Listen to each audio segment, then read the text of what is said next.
put across the message that I think the president has lost control over his budget. For the last particularly last 2 years, halos yung House of Congreso na lang, or particularly the House of Representatives, is the one running yes, running the budget, and they have mangled the budget. You can no longer recognize it. Remember that the budget is a result, is an output of our economic managers. Remember that the public spending contributes to about 20 to 25% of our gross domestic product. Kaya po yung economic managers are tasked to craft the president's budget, what we call the National Expenditure Program. Pagdating po ng General Appropriations Bill, pagdating sa House, they mangle everything. The president has lost control over the budget process. And I urge the president, recover that control for the good of the country.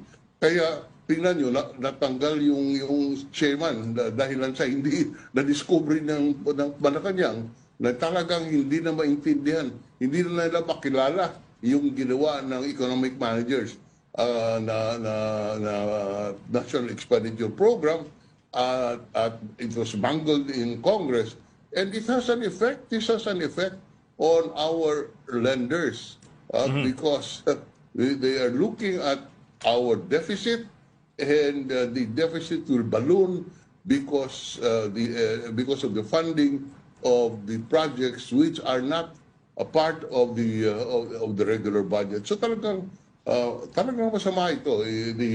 As I said, I will repeat, regardless of the legalities of what has happened, the most important thing is that the president has lost, that's the most unfortunate thing, the president has lost control over the budget. Kaya ngayon, nakikita mo, they're all scrambling kung saan-saan kinukuna ng mga pundo. Yung PDIC, 107 billion. Yung PhilHealth, I don't know how I can't remember anymore. But this is evidence that, because the budget was bungled, and the funds that were supposed to fund the programs necessary to move our economy, nawala na lahat eh. Nilagay sa pork barrel. And here, really, in my view, it is unfortunate that the president has lost control over his own economic program as pronounced in the General Appropriations Act. Senator, how might he be able to regain control? Sa tingin niyo, ano ang pwedeng remedyo dyan? Well, he can regain control by making sure that the releases are proper, because he has control over the release of the funds. Yes. He can, to the extent it is still possible to, I do not know to what extent the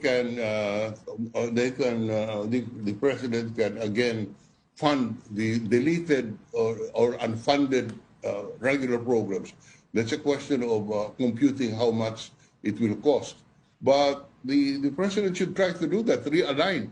The power of the president to realign is recognized in the Constitution, and he has that power to realign the savings from the other items and place it, let's say, in education. He can realign items in the pork barrel budget and put it back to the computerization. He has that power. Just one thing.